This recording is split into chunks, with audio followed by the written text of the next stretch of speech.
Embeera eri ku kyalo nze mba ku eno kati bamanyi kituufu kye ndisagala bisanyuva sagala bisanyuva kuloza bakikoze mu kunyoomereza muki kati okukola ekyo just nadde jaku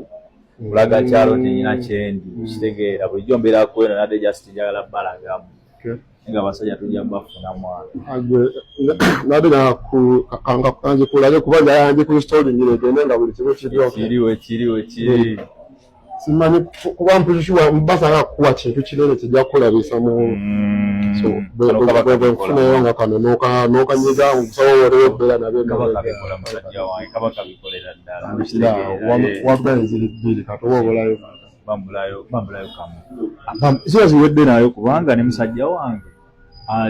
ali awo ekireka yangambye muyiteko enkiragenda binkolera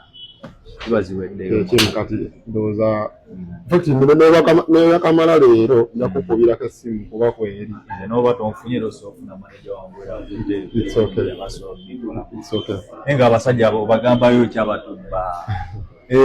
abo badongo mani kuba omuntu afudde nnyo najjayo abantu nga bukyokolamu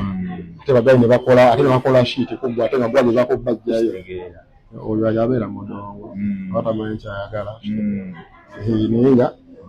tujja kubaawo bintu kwa tulisiire bintu bifunye tobeereyo ne weeyibala musimayo musajja abivuddeko tukyakumenyera zigenda kukuda maanyiga ate nno wamwadde omukisa nti agenda kufuna bingi nnyo n'okitegeera ate webale kumotiveti y'abavubuka kuba nyumba yo gye watulaze mu lo mu myaka gyo ng'olina ebintu byebyo sikyalo ate nga waliwo n'ebirala just ndikwe sala tolaga nnyo ate sajja buyinza ate okukola ekisinga ekiri omukambwe wange nga kyakabina ekiri omukambwe wange ate tubaga